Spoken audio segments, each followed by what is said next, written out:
from the Moneyman, and I've got Gavin Rich Pickings with me. How you, Gav? Not too bad, Kevin. You Very looking good. well, bud. I feel well. Nice. Feeling good? Summer weather in Cape Town. Beautiful. Like to go to the beach now. Yeah, I wouldn't mind. That and a nice cold beer. Yeah. Gav, let's talk about Tony Brown, because I don't think that's quite dead yet. I think that all the things are being said that should be said. What else can he say? Well, you see, that's the thing. I mean, everybody's come out and said, well, Tony Brown's not leaving, and Russie put out that video the other day, and yes, that's correct. Like, let's nip the speculation in the bud. He is staying for now. I mean, that's the thing. I mean, it's just, to me, when you ask a guy a direct question, and because I've read all the quotes attributed to Tony Brown over there, and he sort of as have I. Yeah, and he says we haven't heard. There's been no word from New Zealand rugby. The axing of Razor Robertson took us by surprise. So is Tony Brown going to come out and say, I'm going to go to New Zealand if Jamie Joseph hasn't been appointed yet? No, then he's going to have to sort of like phone Russie at some point in the future. Listen, I thought I was going with Jamie, but I'm not, because Jamie's not the coach. Joe Schmidt is. So I just think that we need to. That I'm not going to be completely certain that Tony Brown is staying on until we get well into the year, and let's just see what happens. Let's just see what happens in New Zealand. But I do understand why they're nipping the speculation in the bud, and I also think that it's quite probable that he does want to stay. But I'm just saying that I don't want to sort of definitively join the people who are saying he's staying, because I've been bitten before. I remember Louis Lake flying to New Zealand in 1994. I was in the Springbok, covering the Springbok tour of New Zealand, and Ian McIntosh was the Springbok coach, and he was under massive pressure. And Louis Lake held this press conference in one of the hotels. I think we were in Auckland. And he said, listen, all the speculation about Ian McIntosh must stop. He said, he's our coach. It would be inhumane for us to drop him now. We're not going to drop him now. He kept on saying that. And everybody else rushed off and filed these stories back home saying Ian McIntosh is staying on as coach.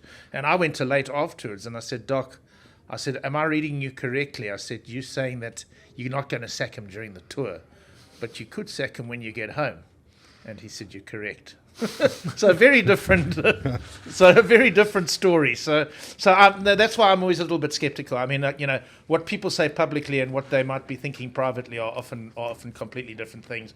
And I do listen to the wording of, and just from what I've seen from Tony Brown, it's sort of there's been no communication, and as far as I'm concerned, I'm staying. And look, if he doesn't have an out clause, he is staying. It's just that in New Zealand, unless they buy him up. In New Zealand, exactly. But in New Zealand, there is, I've had a mate who was on a radio show in New Zealand earlier this week, and he told me that the host of the show was convinced that Tony Brown's got an out clause that if Jamie Joseph becomes coach. But who knows that outside of Tony Brown and obviously New Zealand rugby? But at the moment, it looks like he's staying, and that would be good for South African rugby. And maybe we were being a little bit alarmist last week, but this thing could come around again.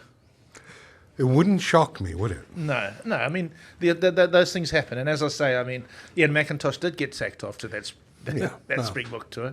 Well, words are very powerful, very important, and sometimes the way you interpret those words, like you say, at least you had the foresight to go and ask the question. Everybody else rushed off and ran with the late stay with McIntosh's staying.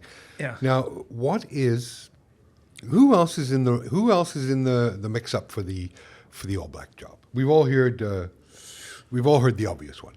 I would imagine that Joe Schmidt would be, but I'm not 100% certain of that. I mean, who else is there? I know Dave Rennie's been mentioned. Mm-hmm. I don't know where Dave Rennie is now. I don't know if he's coaching in Japan or somewhere, but I mean, he was in the running years ago. I remember when he was he was a very successful coach of the Chiefs. So he'd be in the running. And other than that, I don't know too many other. What worries me about, not that it worries me about New Zealand. I don't mind if the All Blacks lose every game that they play for the rest of history. But except for to England, I don't. Except maybe to England. But the All Blacks are to me, they don't have the cattle at the moment anymore that they used to have, and it's just I just think that if I was in the running for the All Black job, I'd be a little bit reticent to take it right now, because I just don't know if the timing's right. Because they're coming to South Africa for 4 Test series. The Springboks are on a roll. They've got the same coach that they've had since 2018. It's going to be 8 years this year that Rusty's been in charge. 8 years? Yes, 8 years he's been in charge. And not much as Jock Nobel was with him, and he's not anymore, but it's basically the same boss, same boss that they've had for 8 years. So the Springboks have this continuity. They've got succession planning, whereas are the All Blacks going to start again from scratch now with Jamie Joseph or Joe Schmidt or Dave Rennie or another as coach? It's just, if I was taking that, because there's so much expectation in New Zealand. Is that a poison chalice job? I would say it could become. I was actually, funny enough, speaking to Mark Andrews yesterday, the former Springbok lock, and we were talking about that, and I said, because he was very surprised that the All Blacks had dropped Razor, and we were talking about it, and he said, I can't remember if it was him who made the point, but we both agreed with each other that, because when Mark played, he went through about 5 or 6 different coaches in 8 years, and he says it was just so hard to get continuity, and he said that counted against South African rugby. And he said, meanwhile, the All Blacks have always been quite stable. They very seldom actually sack a coach. They normally wait for him to finish his contract, and then sometimes it's not renewed. John Mitchell wasn't sacked. John Mitchell just wasn't, he never got his contract renewed. Also saves you some money as well. Sorry? It also saves you a lot of money by not by seeing out a contract. And they don't have a lot of money to throw around. It's. Do you think the Springbok brand's worth more than the All Black brand right now? Probably not, because we had so many years of going through the doldrums and we've had 8 pretty good years though. Yes, but the All Blacks do have an international kind of appeal that we don't, because of the brand of rugby they've historically played. We're going to start playing that way, and we're going to start wowing crowds with mixing up our game. But when I say us, obviously South Africa, I am South African. But you've got that forward power, the rapier mixed with the broadsword, if you know what I'm saying. We've got an incredibly strong pack, and then we've got the backs coming through, fronted by Sasha Feinberg in Gomazulu, who, if he isn't already the best flower half in the world, will be shortly. So it's the South Africans do have a mix of threats now that could sell the brand to worldwide, but I'm not sure. And maybe that's why Rusty's toned down a bit. Remember, he was at one stage quite testy with overseas people. He was happy to fight, and I just get the impression in the last year or so he's not quite as willing to fight with the overseas people as he was, and it might be because he recognises that we need to be liked as well as feared. Yeah, I also think that if you want to sell the brand. I also think that he's done so much for rugby, not just South African rugby, but rugby internationally. Is that people have stopped fighting him because what's the point? I mean, God, what does this guy have to do? What does he have to prove? He's got nothing to prove anymore. Yeah, no, and he hasn't. No. I mean, even if Springboks don't win the World Cup next year, he's still won two in a row. Shame on you for saying that. No, well, I don't know, that draw, that World Cup draw is a horrible draw. But horrible for who? Horrible for South Africa. Well, horrible to the teams that South Africa are going to meet before they get to the final, if they get to the final. Is there a team in the world that can beat us?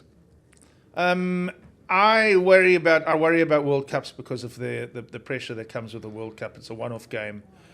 You're playing All Blacks in a quarterfinal. We saw what they did to Ireland last year. Ireland were quite cocky before they played the All Blacks. I would always look. Let's put it this way: it's not going to be an enjoyable game. I mean, wherever we're watching that game, or whether you're there or here, as a South African, you're not going to enjoy it because there's so much to lose. It's almost like, I look at South African rugby now and imagine a world where we're not world champions anymore, because it's become so. The world champion Springboks has become almost, it's almost like built into their name now. Yeah. And by the time you get there next year, the Springboks have been world champions for 8 years. It's quite a long time.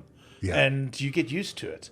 So then what happens? We go into 2028, and the Springboks are no 27.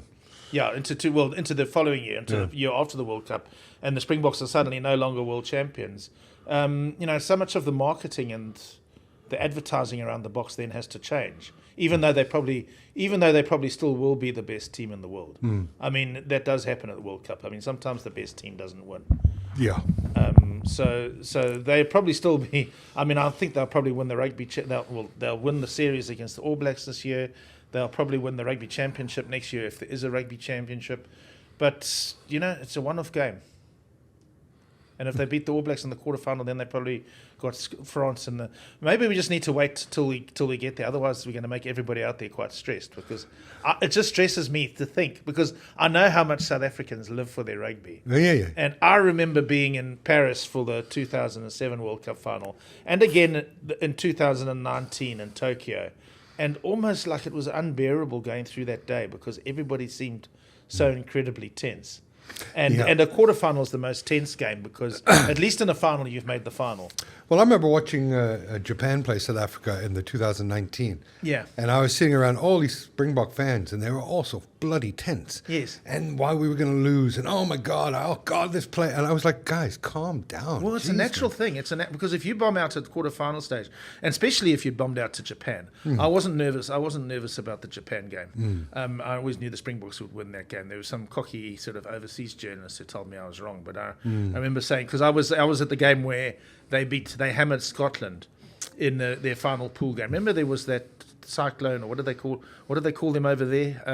Typhoon or whatever it was. There was that typhoon coming in, and there was doubt about whether we were going to even play that game between Scotland and Japan that day in Tokyo. And I caught the train from Kobe. I caught the train from Kobe and would go through the day, and I got to that game and Japan were outstanding. And I just remember leaving the stadium afterwards and people go, it's going to be great. They were another win over South Africa at the weekend. And I turned to whoever it was and I said, mate, you're living in cloud cuckoo land. The Springboks forwards are just going to be way too strong for Japan. So I was never worried about that. But New Zealand can raise their game on a given day. I mean, New Zealand will always still be New Zealand. Yeah, you say that. If they play New Zealand, they could be playing Australia. Australia could beat New Zealand in the first game of the next World Cup. Who knows? And then it's South Africa against the Wallabies. Perfect. Yes, I hope so. But playing the host nation in a quarterfinal is also not. We have bad form when it comes to quarterfinals against Australia as well. Jeez, Gav, you dragged me into an abyss. I came in here bouncing and like. I've never seen. I had this colleague that works with me, and Brendan Nell, and we were staying together in Wellington at that 2011 World Cup, and he just got so upset after that because remember it was the Bryce Lawrence game, and he said we've got to get out of Dodge City, and we were supposed to move to Auckland. We had a car. He wanted to pack up that night and leave Wellington. I said, mate, we're not doing that. We're going to spend the last night in Wellington. Yeah. We're going to do our work and everything. But we saw the box getting onto the bus. We went out for a few drinks. He wasn't actually with me. I went out with some other people. He was too depressed to go out. I went out and we were walking back from the hotel we were staying in Wellington. Went past the Bok Hotel, and they were climbing onto the bus at 3:00 in the morning. Wow. Or maybe 2:00 in the morning, whatever.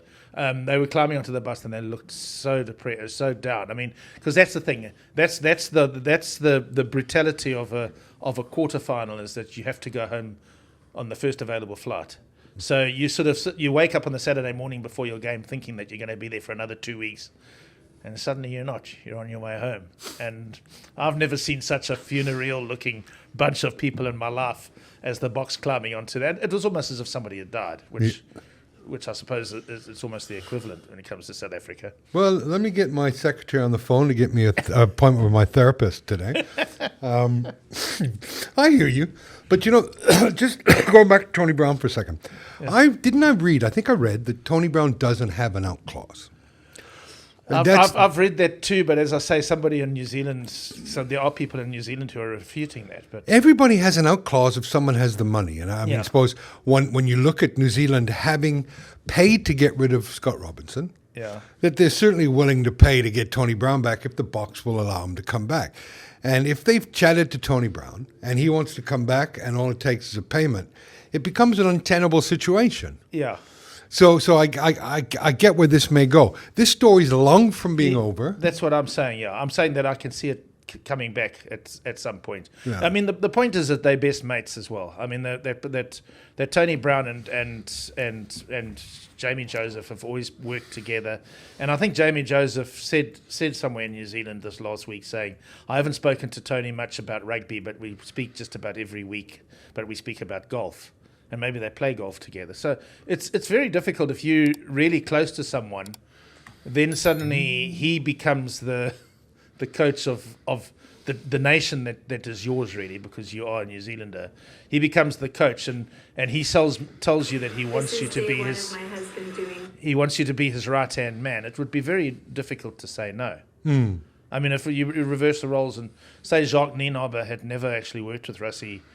And let's reverse the time scale of the Nienaber, the Russ Naber combination, and sort of imagine that Jacques Nienaber had never been a Springbok coach before, and Rassie became the Springbok coach. I mean, he wouldn't say no to Rassie if he said, no matter where he was working in the world. So that's what I'm saying. It's just to do. I'm not saying that. I mean, I don't know. I haven't spoken to Tony Brown. I do know somebody who has, and they tell me that Tony's adamant that he's not going, that he's going to stay. And maybe let's be honest. Maybe he sort of would see a better chance of getting a World Cup winners medal if he's aligned to green and gold than black and white. For sure, he would be. And if you've been in something. I mean, I would imagine that if you started something which Tony has, you want to see it through to its conclusion. So he's had 2 years with the Boks. They've made these great strides, and they've probably picked up his blueprint to some extent now anyway. So he knows how good they could still get with or without him. So it's going to be interesting. I mean, we've digressed now. We've gone on to like a bit of a tangent, but and I've depressed you, and we've spoken about the perils of quarterfinals, but at the end of the day, all I'm saying is that I don't think the Tony Brown thing is necessarily done, just because I've been there before. And I listen to the wording, and I just sort of think, well, let's have this conversation again in May or June. Let's hope the All Blacks get together quickly and pick their new coach, so we can stop speculating. And then we know. Yeah. That's when we will know. When we will know. Yeah. Okay, so let's get into the URC this weekend. Some tricky fixtures. Well, the South African teams, all three of them are very tricky fixtures because, even the one here in Cape Town, I mean, the Stormers are first on the log in the URC, and the Sharks are 14th. Yeah. But the Sharks have rested some of their players. I'm not sure if they're going to come to Cape Town with a full-strength team. I'm interested to see we're talking on Thursday. Later on Thursday, the team's going to be announced. I wouldn't be surprised if they don't have quite a lot of continuity from last week. And they might be looking at the dirt. Just listening to Bongi, we had Bongi and Bonambi up to talk to the media this week. And just like some of the nuances in what he was saying are picked up. Like he stepped up to J. Peter, he's growing depth. And he kept saying that. And I kept on thinking, what are you saying? That we might have a second string team in Cape Town, and they might not feel that they can win in Cape Town. The Sharks the Stormers have a ridiculously good record at Cape Town Stadium. So it's possible that they look, because we've got this ridiculous situation now where we've got back-to-back fixtures. And I think when it comes to derbies, it's a bit dangerous because the South African derbies are always incredibly physical. And if Saturday's game is anything like the one against the Bulls 3 weeks ago in terms of physicality, then by the time they get to Durban, both teams are going to be out on their feet. 7 days later, they go to Durban and repeat the whole thing again. Okay. So, and if I was going to make a prediction, I would say that there's a good chance that I think both teams will drop one game in those two fixtures. You think so? I think it's possible. I mean, it's more likely if any team's going to win both games, I think it's likely to be the Stormers. But it's just that I just think that getting up after whoever wins in Cape Town to then get up and go through it all again the following week. Well, the Stormers are favored by 10.5 points. That's ridiculous. That's quite a big margin. Huh? That's a big margin. Derbies are close. Yeah. Derbies are close. I mean, it could work out that way. I mean, I think that the Stormers' pack is a lot better than the Sharks. I think the Sharks have got a very sort of workmanlike, is maybe not the word, but they and I wouldn't want to say the players are lazy, but I just think that the work rate of the Stormers' forwards is a lot better than the Sharks. If you watch the two teams, you sometimes almost notice the sort of like difference in intensity. So I think that whilst the Sharks will come here if they're at full strength with a very strong backline, because they'll have Ethan Hooker and they'll have Andre Esthays and they'll have Makazole Mapimpi on the one wing and they'll have Edwil van der Merwe and they'll have Afaleli Fassi at full back and probably Grant Williams at scrum half. So there's threats across the board there. But the last few times the Stormers have played the Sharks, the Stormers forwards, even when they lost in Durban, it wasn't last year, it was now 2020, in November of 2024, the Stormers suffered their only ever URC defeat to the Sharks, and that was in Durban. And in that game, the Stormers forwards they smashed the Sharks forwards, but it was at the back where the difference was. And then they came back to Cape Town a month later, and it was a similar sort of story. This time the Stormers won by scoring a try in the last 2 or 3 minutes of the game, but the Sharks' backs kept them in the game. So I think it could be the same. And look, I mean, I'm assuming that Damien Willems will be back for the Stormers and that Kobus Reinach will be back for the Stormers and that Sasha will be playing. And if they are, then the Stormers have quite a lot of star quality at the back as well. So I just think that if I was going to tip, I think that the bookies are right. I think the Stormers must be favourites. But I base that on home ground advantage and their pack. They ground down the Bulls towards the end of that previous derby 3 weeks ago, and I think this will be a similar story. You know what's key to the Stormers these days is their bench. They've got that supersonic bench that comes on. They haven't had that in the last 2 weeks, and that's one of the reasons why in those two Championship Cup games they look pretty ordinary. But once they've got Andre Smith back and they've got like a full five tight forwards on the bench plus one loose forward, which is to me is what a proper bomb squad is. Then the Stormers become capable of the sort of gear shift that we saw them engage when they beat Bayonne and when they beat Munster overseas in late November. Okay. Well, I think the Stormers should be favourites, but I'm not. 10.5's a big number. That's what I'm saying. Yeah, it's a big number in a derby. Yeah. It's a big number in a derby, and I would say that the last two games between the Stormers and the Sharks has been 1 point and 4 points in Cape Town. So there's actually been, in the last 160 minutes of rugby, there's been 5 points separating those two teams. Yeah. If I'm going to bet, I'm going to take the plus 10.5 on the Sharks. That's where my thinking goes. Yeah. Yeah. Then we have Edinburgh on Friday. We have Edinburgh versus the Bulls. Yeah. Now Edinburgh has Edinburgh. Yeah, Edinburgh. Yeah, you're right. Sorry. Thanks. Yeah, I don't get it wrong often, bud. So we got Edinburgh versus the Bulls, and the Bulls are favored. Based on last week's performance in France, I would say against Pau. I've been there. I should be able to pronounce it. Just think of the Batman things that come up when that bad Batman was filmed on a low budget. Pow. Okay. What I remember about Pau was it was near Lourdes, which is a sort of place where people go to improve themselves. What do you call those places? Like spas? Rehab places. Yeah, rehab place. We were there in '92 with the Springboks. And they've got good wine at Pau as well. But anyway, that's France. They've got good wine everywhere. Yeah. The Bulls were very gutsy and very tenacious last week in winning that game, and that's probably where the bookies are going. But last week, the Edinburgh rested almost the entire team for their Championships Cup game against Bath. Okay.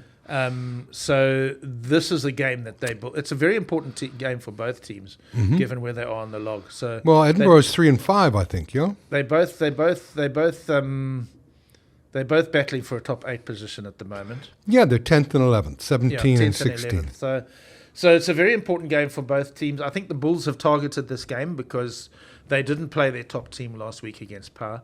So look, if I had to bet, I would say I would maybe bet for the Bulls, but they've come unstuck often on whatever you call that surface that they play on. It's hybrid surface. I don't know, it's not even a hybrid surface. It's a proper 4G surface at what's the stadium called? The Havre or something. It's next to Murrayfield.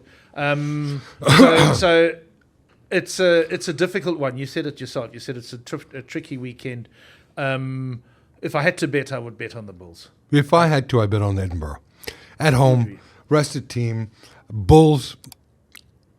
Well, they had a bit of mongrel last week, and it was because they rested some of those players, like the Villy LaRue's. Yeah. I think they rested Villy LaRue, yeah? He played last week. Did he? Yeah, he did. Okay. Yeah. Fucking Villy's done. Yeah. Please. Send him out to pasture.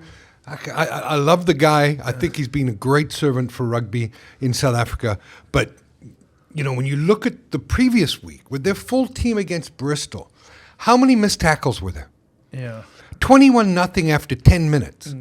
This is the same team now you're going to roll out to play Edinburgh? I'm not convinced. Well, I don't disagree with you. I mean, to some extent, Villy does remind me a bit of Mo Salah at the moment at Liverpool. He does a lot of running, much ado about nothing sometimes. Yeah, it is, and it's just a natural progression of somebody's. When you getting older, and but you tell me that the bookies make Bulls favourites, and it almost sways me towards the Bulls because there must be something in that. But to me, it's a very very very hard game to call. It is. I think I'd sort of almost like not want to call it. Look, the reason why you have Edinburgh underdogs is because they lost by 1 point to Benetton. Yeah. Then 18 to Glasgow. They tend to win at home though, but they got well beaten by Glasgow, didn't they? What was the score in the game in Edinburgh? In Edinburgh, 21-3 to Glasgow. That's a big win. Yeah, but do they play that game at Murray? Because sometimes they play those big derby games they play at Murrayfield. I don't know where they play. So I think they would have played at Murrayfield. So you don't have the same effect. It would have been at Murrayfield. Well, Glasgow's the cream of the Scottish crop, so to speak. Yeah. And they're second. And they're very good at the moment. Yeah, they're second in the log. Yeah. So I'm not reading into that. It's the Bulls who just flatter to deceive all year. Well, I think I WhatsApped you after the game against was the Bristol Bears that they lost to 2 weeks ago, and I messaged you and I said, okay, let that be a lesson to me. Rule number 1: don't ever back the Bulls. Yeah, I did say that, and now you're backing them. Well, I'm not. I'm actually saying that I'd rather not bet them because I'm not sure I'd want to back Edinburgh either. Like it's almost like not an either or. It's a game that I find very hard to call. The Bulls have a more star-studded team than Edinburgh. I mean, they've got a pack that could take the Edinburgh to the cleaners. If the Bulls play well, they could win this game by 20 points. They've got that, but I've got to then know and be in the Bulls camp and know that they've turned the corner from where they have been when they lost 7 games in a row. And last week's game in Power wasn't enough for me to say, well, this is actually definitely a turning of the corner. No, because they should have lost that game. They should have. If you look at the stats. Yes, yeah. If you look at the stats, I mean, it was just they had to do so much. But what they had was mongrel, bud. Yeah, they had. But they might have that if they have that mongrel against Edinburgh. But they're going to replace. They're restocking the horses, and you're going to ask for the same mongrel and different horses. I don't see it. But the thing I like is the 2.24 on Edinburgh, away to the Bulls, a team that's not been playing well. I'll just take the chances and say Edinburgh's going to win. Okay. Yeah. No, I mean, I wouldn't argue too much with you on that one. We don't have to agree all the time. We don't have to agree. It's just I'm just saying that I actually got no idea. Yeah. To be honest. It's good. It's good to tell people that. Yeah. I mean, I have got an idea. I've got an idea of how good the two teams are. Yeah. But I've got no idea how the two teams are going to play on the night. Yeah. Okay. So I am looking now at Ospreys versus Lions. Well, what I can tell you about that is what an osprey is. An osprey is the second most widely distributed bird of prey in the world, behind the peregrine falcon. Really? Yeah. Wow, I come in here to learn stuff. And what I can also tell you is that in rugby terms, they could become extinct in Wales because they wanted to drop one of their 4 teams, and and Ospreys are apparently the ones who are going to drop out. Oh, really? So now where are they in Swansea? Yeah. Swansea's going to the owners of the club have been offered the Cardiff. So they've sort of going to pack up their bags and move about 50 kilometers up the I don't know what road it is, but I used to always travel by train between the two. Swansea, you're from Wales, it must be a lovely town, but I'd love to go there. I spent lots of time there on Springbok tours, and Swansea is a lovely town. If one day the sun shines. Yeah. I don't know if I've ever seen the sun shine there. But last time I was in Wales, I was drowned. It was vertical of the rain. You know? Yeah. I was staying at the lovely Celtic Manor, which is not so lovely anymore. Yeah. It's full of mungos. I walked in to check in, and the word CUNT was screaming in the foyer. Some woman and man were just going hammer and tongues, and I was just put my hand to my head. What has gone on? Well, what had gone on is they're offering specials to anybody who could afford a weekend there, and you got anybody who could afford a weekend there that weekend. We had we stayed in the Marriott, which is right looking onto the sea. Yeah. That was the first Springbok tour there in '94, and I remember it was Guy Fawkes night. And it was the Springboks won very well against Swansea that day, and then in the middle of the night the fire alarm went off, and I went into the passage, and Rudolf Strauly, later to become a Springbok coach, and Uli Schmidt were in the passage. The fire alarm had gone off because they were letting firecrackers off in the corridor. That should have told you everything you needed to know about Strauly's reign as coach. Yeah. Well, he was a naughty player. Yeah. So that's the thing. So when he became the head coach, it was almost like he expected to be dealing with himself all the time. So that's why he was so stringent. But to go back to the rugby, the Ospreys are about to become extinct. Not the bird, but the rugby players after this season. The rugby team, and so what we don't know is how they're going to react to that. What is that? Is this a recent transaction thing? Yes, it's happened. It's all happened this week, and it's been building for a while, but it's been in the news, and there's been talk of Ospreys downing tools and not wanting to train, but then there's also other reports that I've read that sort of say they're going to be highly motivated because they've got a point to prove. So whether you got a team that's in one sense wanting to strike, and another in the next breath is wanting to play out of the skins, I don't know what happens there. So whilst I looked at the Lions team that was just announced now, and it looks like a strong Lions team. And the Lions, remember, so why, if I don't know what the odds, who's favourites for that game? Ospreys 1.68. 68% return. Because what I like about the Lions in this game is that they've come there from France. They haven't come from South Africa. They played in France last weekend, and they pushed Perpignan all the way out to in that game. So the Lions are settled in the sense that they're a little bit like the Stormers were in November. They went from Munster to Bayonne and won. So the Lions can definitely go from France to Swansea and win. So again, it's one that I sort of would normally say the Ospreys against the Lions at home. I wouldn't normally say that, but now there's just so many variables that. And if you're saying that the Ospreys are already favourites, then I'd be tempted to just have a bit of a wager on the Lions if you want to get your money back. Because that's a strong Lions team. They've got something going at the Lions at the moment, I think. I mean, they're not the deadbeats they were. They beat the Sharks the last time they played at URC. They beat them in Durban. They beat the Bulls. They beat the Bulls as well. They gave the Stormers a run for their money in Cape Town. They did. And they've won in Wales before. They've won in Wales. Everybody's won in Wales except the Welsh. Yeah. They've won in Wales before, so I'm actually going to go for the Lions in that game. Okay. They've got Chris Smith at fly half, who's a good wet weather fly half. I mean, I'm assuming it will be wet. It's as I said, I've never been to Swansea when it's dry. So they've got Chris Smith, who to me is the perfect fly half for those conditions. They've got a pretty useful pack. I've got Batu Slankani, the junior Springbok flanker from last year, the number 7, who played brilliantly the last time I saw him, and that was in a Challenge Cup game 2 weeks ago.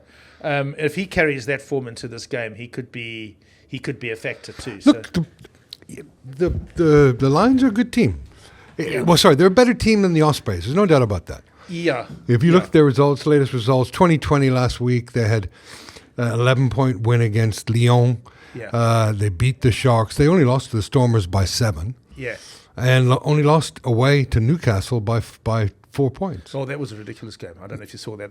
They had so many chances to put Newcastle away in that game. Yeah. They should never have lost that game by 4 points. Mm-hmm. But losing narrowly to Newcastle Red Bull, as they are these days, isn't actually something to boast about, because they're pretty much like the sort of the cellar dwellers, and I know they've got money coming in and they're building a team for the future. But at the moment they're still the cellar dwellers in the Premiership. So I wouldn't read too much into that result. And also the Lions were under strength that night, if I remember correctly. Yeah. So but those other results give me confidence that the Lions can win in Swansea. Okay, so who you like the Lions? Yeah, 2.4. I'll have to take a little punt on the Lions as well with the odds. But yeah, you're right. It's a tricky weekend. That's look. There'll be when the teams are announced. All the teams announced might make for some interesting wages and whatnot. But especially if the Sharks do come under stress. I don't know why I've got this funny feeling that they might. But it wouldn't make sense, because they've got time off after next week. Yeah. So I mean, rather go full metal jacket for all the games. But I'm still going to be interested to see the team. Look, I mean, I think the Stormers will win. I do think the Stormers will win because of what I said. I think they've got a better pack. And then they might drop next week. We'll have a different conversation this time next week about what's going to happen in Durban. But the Lions and what did I say about Edinburgh? I'm still not sure about that one. I think we could have a full house of South African wins this week. Well, obviously there'll be one in Cape Town. Yeah. Okay. Well, there you have it. I like the Stormers, but less than 10.5. Yeah. I like Edinburgh to edge out the Bulls. You don't, and we both like the Lions to pip the Ospreys. Yeah, I'm taking the Lions to pip the Ospreys. I'm sitting on the fence with Edinburgh. Okay.